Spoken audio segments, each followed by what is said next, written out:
They said when you're rich you don't worry about anything anymore. That was the biggest lie Arthur Grayson had ever heard. Lying stiff in a hospital bed, tubes stuck into his arms, machines humming around him, Arthur had nothing but time to think about the absurdity of it all. 3 days ago he'd walked into St. Helena's Hospital, a perfectly healthy man, well, mostly. Chest pains, lightheadedness, the usual symptoms of a man who spent more time at board meetings than breathing fresh air. Doctors had poked and prodded and finally decided he needed observation. Arthur had agreed, but halfway through his stay, he overheard something he wasn't supposed to. In the dead of night he caught the tail end of a whispered conversation outside his door. Once he's gone, the money transfers automatically. He set it up himself. Arthur didn't recognize the voice, but it sent chills down his spine. He could almost picture the greedy smile behind those words. That was when the plan hatched in. His mind. Fake it, play dead. Or close enough. Let them think he was out cold. Comatose. He knew it was dangerous. If whoever wanted him dead realized he wasn't truly helpless, they'd just speed things up. But he needed time to figure out who was behind it. Was it his spoiled nephew, already dreaming of spending Arthur's fortune? A backstabbing business partner, or someone even closer? Arthur wasn't stupid. He had enemies. Hell, with his money, he could have filled a stadium with people who'd love to see him buried. So he pretended. He slowed his breathing, let his eyelids flutter half shut, let his body sink into stillness. Nurses came and went. Doctors murmured over him, but he didn't move, didn't even flinch. Days passed. He waited. He listened. And then, on the 4th night, she walked in, Nurse Lila Bennett. Young, soft-spoken, with a kindness that seemed almost out of place in a world of sterile gloves and clinical smiles. She'd been assigned to his room 2 days ago. Arthur had noticed the way she tucked his blankets more carefully, the way she whispered little reassurances, even though she thought he couldn't hear. That night, Lila sat in the chair by his bed. Long after her shift should have ended, Arthur heard the squeak of the chair as she leaned in closer. He forced himself to stay still, even as every instinct screamed to open his eyes. She took his hand. He felt the warmth of her fingers, trembling slightly, and then, in a voice so raw it broke something inside him, she said, "I'm so sorry, Mr. Grayson. I never meant for any of this to happen." Arthur's heart hammered in his chest. He fought to keep his breathing even. What did she mean? What had she done? "I didn't know they were going to hurt you," she whispered, her words breaking on a sob. "I just needed the money for my brother. They said it was harmless, that you'd just drift away peacefully. No pain." Arthur felt a rage he hadn't known he was capable of boiling beneath his skin. He wanted to grab her hand, demand answers, but he stayed perfectly still. He needed more. Lila's head dropped onto the bed beside his arm, and for a long moment she cried. Quiet, miserable weeping that made Arthur's chest ache for reasons he didn't understand. After what felt like an eternity, she lifted her head again and whispered the words that would change everything. "Tomorrow night, that's when they'll do it." Arthur's mind raced. Tomorrow. That meant he had less than 24 hours to figure out who they were and how to stop them, and somehow he had to do it without letting them know he was still very much awake. All night Arthur lay there, every muscle cramping from the strain of staying perfectly still. His mind raced with 1,000 questions, but one thing was clear. He couldn't trust anyone, not the doctors, not the nurses, maybe not even Lila. Morning broke through the thin hospital curtains, throwing pale light across the room. Arthur listened carefully to the sounds of the hospital waking up, the squeak of wheels, the clatter of breakfast trays, the occasional distant beep of a heart monitor. All of it normal, mundane. And yet, in this room the world had shifted. He needed a plan. When Nurse Lila returned in the morning, her steps hesitant, Arthur risked the tiniest movement, a twitch of his finger, so small it could be mistaken for muscle reflex. He needed to test her, to see if she would react, Lila noticed. He heard her sharp intake of breath, the slight tremor in her voice as she spoke, almost to herself. "It's just nerves. Body can do that sometimes." She was lying. Covering for him, Arthur filed that information away. Whatever her role was in this plot, she was scared, and guilt was eating her alive. Maybe, just maybe, he could use that. Around noon, 2 men in suits visited his room. They didn't wear hospital badges, they didn't ask about his health. They just stood there staring at him like vultures circling a dying animal. One of them, a wiry man with slicked back hair, muttered under his breath, "Looks peaceful, doesn't he?" The other, bulkier, his face set like stone, replied, "Won't be long now." Arthur fought the urge to clench his fists. These had to be the people Lila had mentioned, the ones who were planning to kill him tonight. The 2 men left as quickly as they came. No signatures, no questions, just confirmation. Like checking a box on a to-do list. Arthur knew he couldn't wait for nightfall to make a move. But how? Could he get help without blowing his cover? That afternoon, Lila returned. She changed his IV bag, adjusted his monitors, doing her best to act normal. But Arthur could feel her shaking. He decided to take a bigger risk. When she leaned over him to check the monitors, he moved his lips the tiniest amount and whispered, so faint she could have thought it was her imagination, "Help me." Lila froze. Her hands clutched the side of the bed, knuckles white. Slowly she bent closer, pretending to fix his blanket. "Mr. Grayson?" she whispered. "You're awake?" Arthur didn't move again, didn't speak. He couldn't. Not yet. Lila straightened up, glancing nervously toward the hallway. For the next few minutes she worked in silence, but Arthur could feel the change. A tiny seed of doubt had been planted in her mind, and it was growing fast. Later that evening, as the sky turned the color of bruised peaches, Lila came back again. This time she was different. Her hair was messy, her eyes red as if she had been crying. She sat down beside him and took his hand again. I can't do it," she whispered hoarsely. "I don't care what they promised. I won't let them hurt you." Arthur stayed still, heart pounding. "They're coming at midnight," she said, voice barely audible. "They'll inject something into your IV. It'll look natural, peaceful." Arthur needed to act. But how? He was hooked up to machines. He couldn't just jump out of bed and run. Then Lila leaned closer, so close he could feel her breath on his ear. "If you're really awake," she said, "squeeze my hand just once." Arthur hesitated. Trust was dangerous, but doing nothing was fatal. Slowly he squeezed her fingers. Lila gasped softly, covering her mouth with her free hand to stifle the sound. For a moment she sat there, trembling. Then she nodded. "Okay," she whispered, more to herself than to him. "I'll get you out of here. I'll find a way." Arthur wanted to believe her, but he knew one thing for sure. Tonight, it would be them, or him. "Would you like me to continue with part 3? The hours crawled by, every minute a slow death. Arthur listened to every shuffle of feet in the hallway, every clink of metal, every low murmur of voices. He couldn't move yet, not openly. He had to wait for the right moment, and for Lila to act. By 9 o'clock, the hospital grew quieter. Visitors left. The bright, fake cheer of daytime faded into a tense, humming stillness. Shift changes happened. New nurses replaced old ones, and with them came new threats. Arthur could feel it in the air, thick and heavy like a storm ready to break. Around 10, Lila came back. She wasn't in her usual scrubs. She wore a hoodie, her hair tucked under a baseball cap. She looked around nervously before slipping into his room and quietly locking the door behind her. "Okay," she whispered, voice shaking. "I don't have much time. Listen carefully." Arthur kept his eyes half closed, but listened with every fiber of his being. "I'm going to disconnect your IV and your monitors. It'll trigger an alarm, but I'll fake it. Say it's a technical fault. While I'm distracting them, you need to get into this."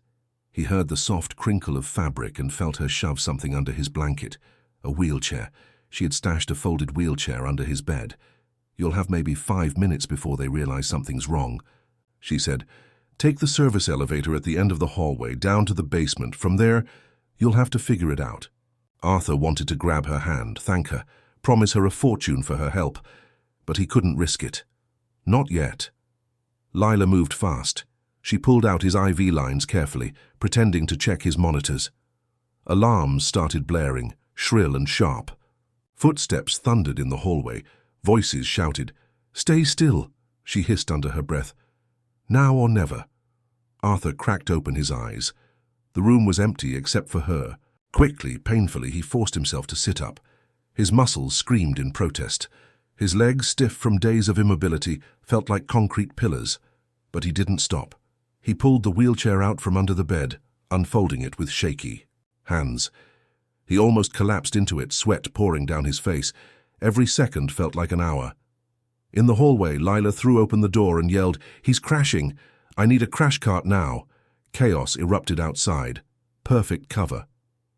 Arthur rolled himself to the doorway, heart pounding like a war drum. Peeking out, he saw Lila standing in the hallway, blocking the view of his room with her body. Nurses and doctors crowded around her.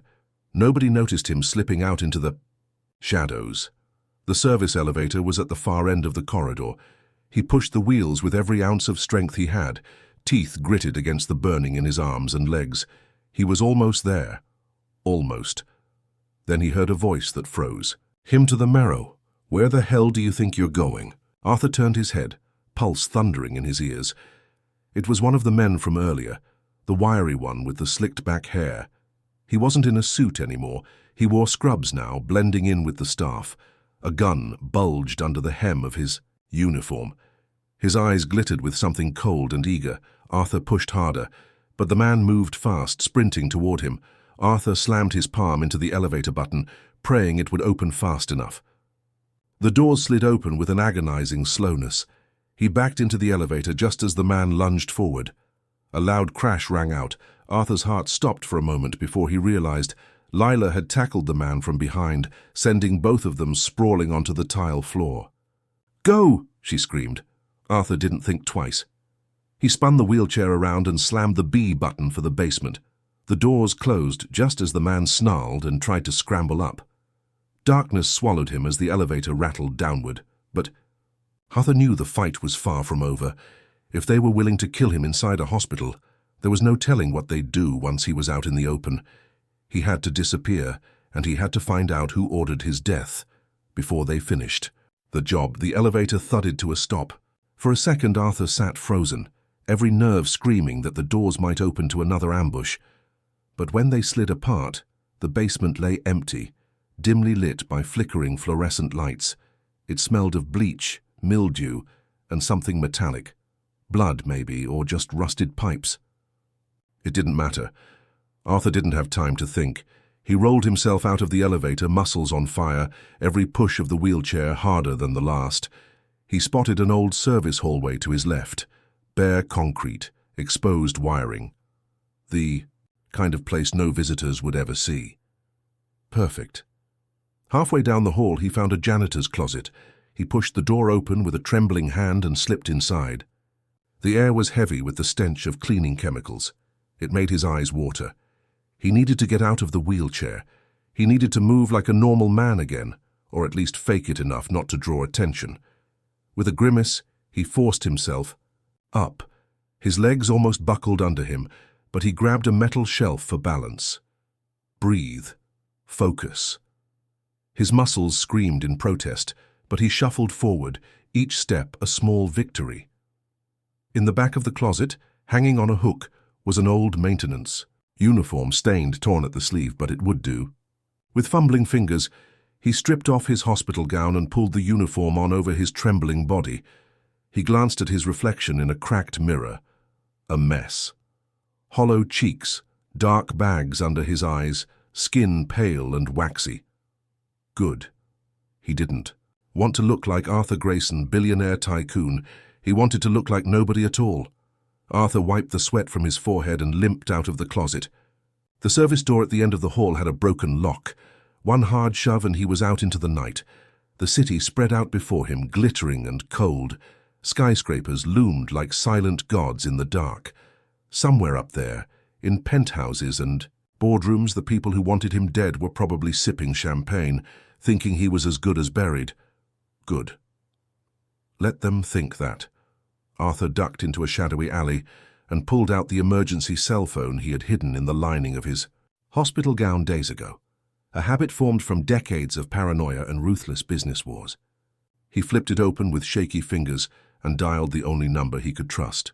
"Pick up, damn it," he muttered under his breath. After 4 rings, a groggy voice answered. "Yeah? Who the hell is this?" Arthur allowed himself a small, grim smile. "That's Grayson, I need you." A long pause, then the voice sharpened instantly. "Where are you?" "Hiding." "Someone tried to kill me in the hospital." "Jesus Christ." "I need transport, a safe house, and a gun," Arthur said. "Tonight." "You got it." 15 minutes, stay low. The line went dead. Arthur closed the phone and tucked it deep into his pocket. His heart pounded, but not from fear anymore. No. Something darker and sharper burned inside him now.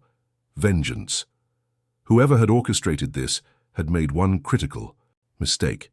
They had left him breathing. And Arthur Grayson never forgave a debt, especially not a blood debt. He pressed deeper into the shadows, disappearing into the city like a ghost.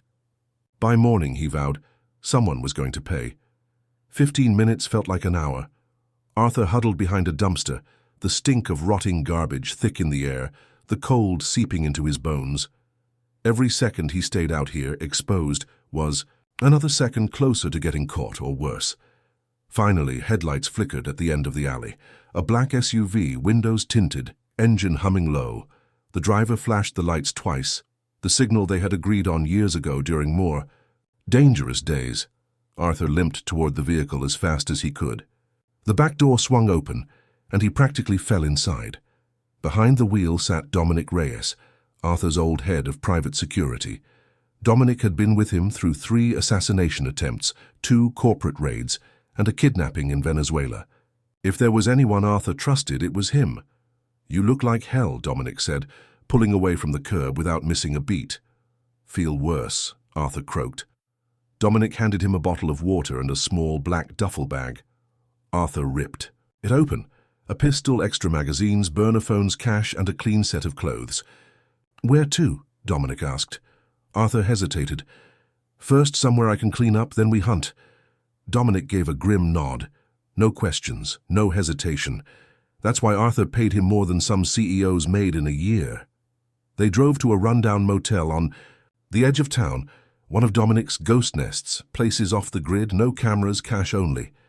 Arthur showered quickly, washing away the hospital stink and fear. When he came out dressed in jeans and a plain black hoodie, he almost looked like a different man. Almost. His eyes, though, those hadn't changed. Still cold, still calculating. "All right," Dominic said, spreading a laptop and a stack of files across the room's battered desk. "You're going to want to see this." Arthur sat down heavily on the bed, muscles aching but his mind sharp as a razor.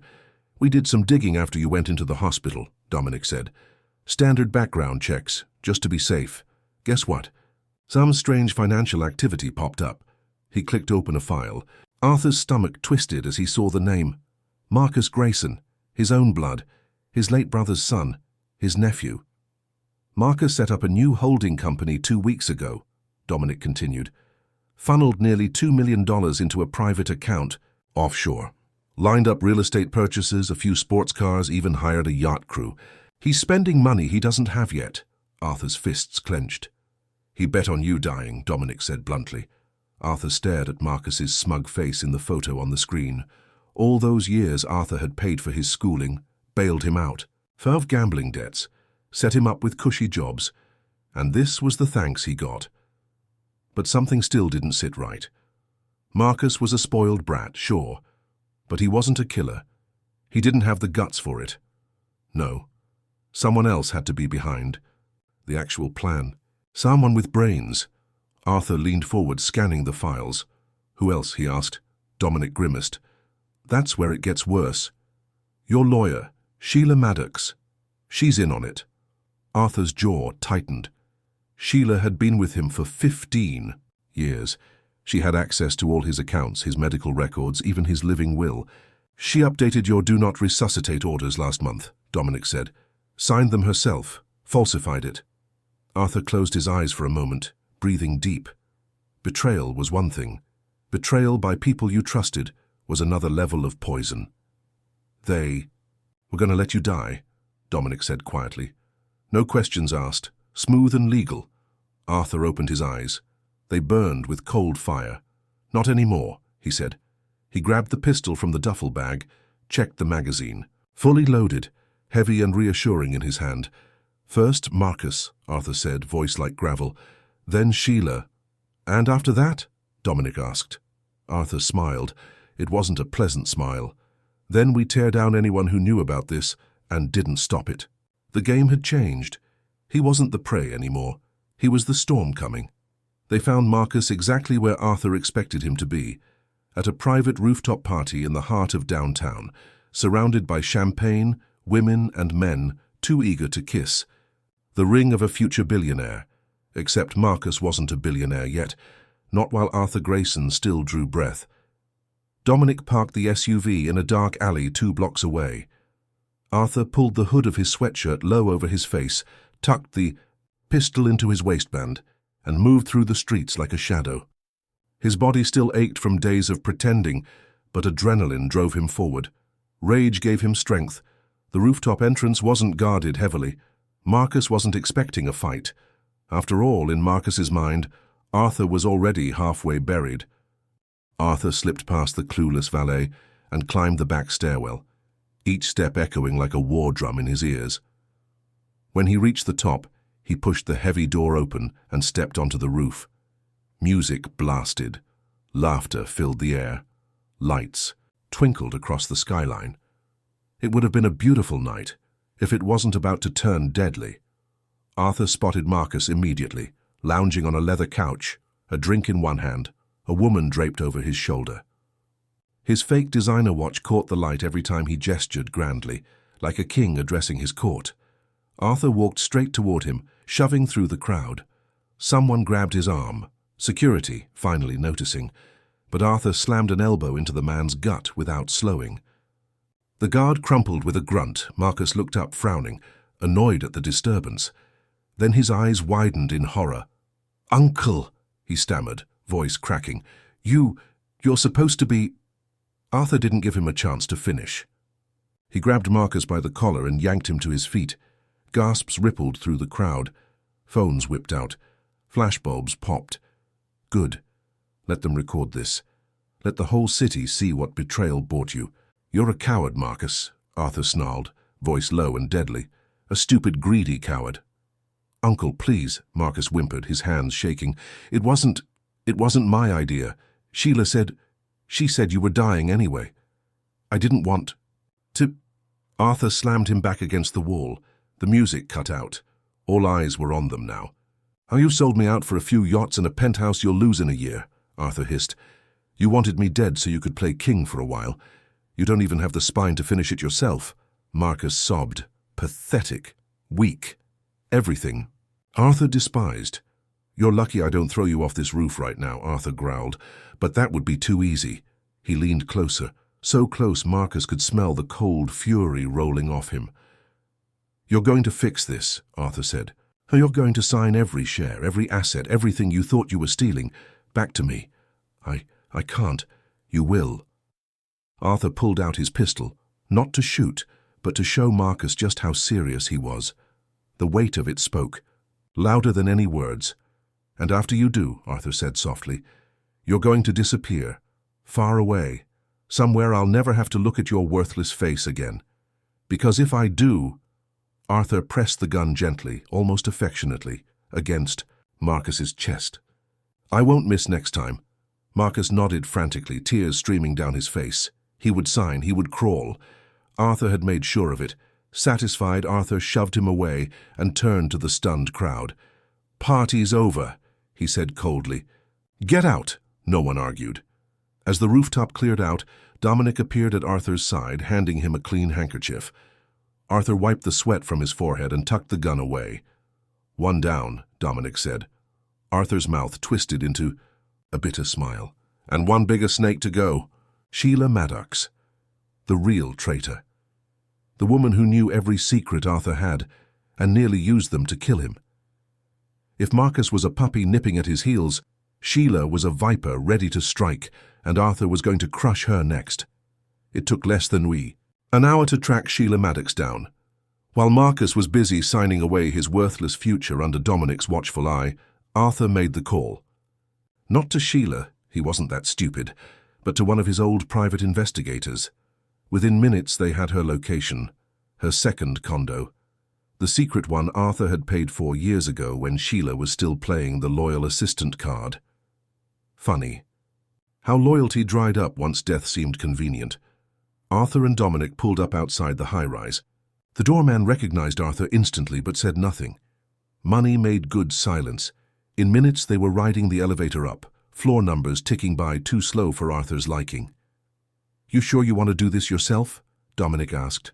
Arthur didn't hesitate. She made it personal. The elevator chimed, doors sliding open into a private hallway, one door at the end. Sheila's door. Arthur knocked once. Sharp, loud, a long pause, then footsteps. The door cracked open on a chain and there she was, Sheila Maddox in all her polished glory. Silk robe, hair perfectly tousled, holding a wine glass like she didn't have a care in the world. When she saw who it was, her face froze. "You're supposed to be dead," she said flatly. Arthur smiled. "Funny. That's what they keep telling me." Before she could slam the door, he shoved hard. The chain snapped, and Sheila stumbled back with a gasp. Arthur strode inside, Dominic close behind, and kicked the door shut with a brutal thud. "You really screwed up, Sheila," Arthur said, circling her like a shark. Sheila's mask cracked for just a second, just enough to show the fury underneath. "You think you're invincible," she hissed. "You think you can live forever, stacking up money while everyone around you rots. So you thought you'd do the world a favor," Arthur sneered. "Spare me the righteous crap. This wasn't about justice. This was about greed." Sheila's hand trembled, wine sloshing over the rim of her glass. "You were going to die anyway," she snapped. "The hospital said you were weak. One little push, you'd be gone, quiet, no mess, and everything would transfer smoothly. I earned that money, Arthur. I cleaned your messes, hid your dirty secrets. I deserved it." Arthur barked a harsh laugh. "You deserved exactly what you got, a salary. You didn't build my empire. You cleaned my shoes while I crushed empires." Her face twisted in rage. "You think you're better than me?" she spat. "You're just an old man clinging to power he doesn't deserve anymore." Arthur stepped closer, lowering his voice to a deadly whisper. "And you're nothing but a secretary who got too greedy for her own good." Sheila's hand darted toward the kitchen drawer. Arthur moved faster. In a blur, he slammed her against the wall, the wineglass shattering on the floor. Dominic was there in an instant, kicking the drawer shut and yanking out a small pistol Sheila had hidden there. Arthur pinned Sheila's arms against the wall, nose inches from hers. "You're going to call your contacts," Arthur said. "The ones who set this up. You're going to tell them the plan's changed. And after that, you're going to disappear, just like Marcus." Sheila laughed bitterly, even pinned against the wall. "And if I don't," Arthur smiled, cold and hollow, "then you'll wish the Coma had killed me." She looked into his eyes and saw the truth. There was no mercy left there, not anymore. Slowly, Sheila nodded. Arthur released her, stepping back. Dominic tossed him a pair of zip ties. In minutes, they had Sheila tied to a chair, forced to make the call, her voice trembling with fake smiles and polished lies. Arthur watched it all in silence, hands folded behind his back like a king surveying a conquered battlefield. Once the calls were done, once Sheila's web of betrayal was dismantled piece by piece, Arthur leaned in close and whispered the final nail into her coffin. "I'll leave you with nothing," he said. "No money, no friends, no life. You'll spend the rest of your days looking over your shoulder, wondering when I'll come finish what you started." Sheila's face crumpled into silent terror. Arthur turned and walked away, Dominic following close behind. He didn't look back. She wasn't worth another glance. There was only one thing left to do now. Make sure no one ever tried something like this again. Arthur stood on the balcony of his penthouse, high above the glittering city. The cold night wind tugged at his sleeves, but he barely felt it. His gaze swept over the skyline like a hawk, surveying its territory. It had been a week since Sheila's fall, a week since Marcus had fled the country, tail tucked between his legs. Weeks since Arthur had quietly, ruthlessly reshaped everything around him. He didn't just patch the holes they'd tried to tear in his empire, he fortified it, fired half his legal team, rewrote his will, tightened every contract, every trust, every hidden offshore account. If anyone tried to come for him again, they'd find themselves buried long before they got close. Behind him, Dominic stepped onto the balcony, 2 glasses of whiskey in hand. He passed one to Arthur without a word. Arthur took it, savoring the burn. "Everything settled?" he asked. Dominic nodded. "Every trace of Marcus and Sheila's involvement has been scrubbed clean. To the public, it looks like a falling out over money. Nothing suspicious. No police, no lawsuits. Just another rich family squabble." Arthur smiled thinly. "Good. Let them rot in silence." He took another sip, letting the silence stretch between them. Below, the city pulsed with life, unaware, uncaring about the small wars fought in boardrooms and back alleys. "Funny, isn't it?" Arthur mused, voice low. "You spend your life building something, and it's always the ones closest to you who want it most." Dominic didn't argue. He knew better. Arthur finished his drink and set the glass on the railing. He thought of Nurse Lila, the girl who had saved his life, risking her own in the process. She was safe now. Arthur had seen to that. A full scholarship to medical school under a fake donor name. A new start, far from the rot that had almost swallowed. Her one debt repaid, one clean piece of humanity left in his soul. As for the rest, Arthur had no illusions. He was a king built on blood and betrayal. He had been naive to think loyalty could be bought with money or favors. In the end, loyalty was a myth. Fear was real. Power was real. And Arthur Grayson had learned one final lesson through it all. To survive, he could never again allow weakness to seep into his kingdom. Not pity, not trust, not love. Only cold, sharp dominance. Only absolute control. He turned from the balcony back into the golden warmth of his penthouse. Tomorrow he would call the board. Tomorrow he would announce a reshaping of his entire empire. Tighter, sharper, meaner. The city would kneel to him again. Only this time, they wouldn't even dare dream of standing up.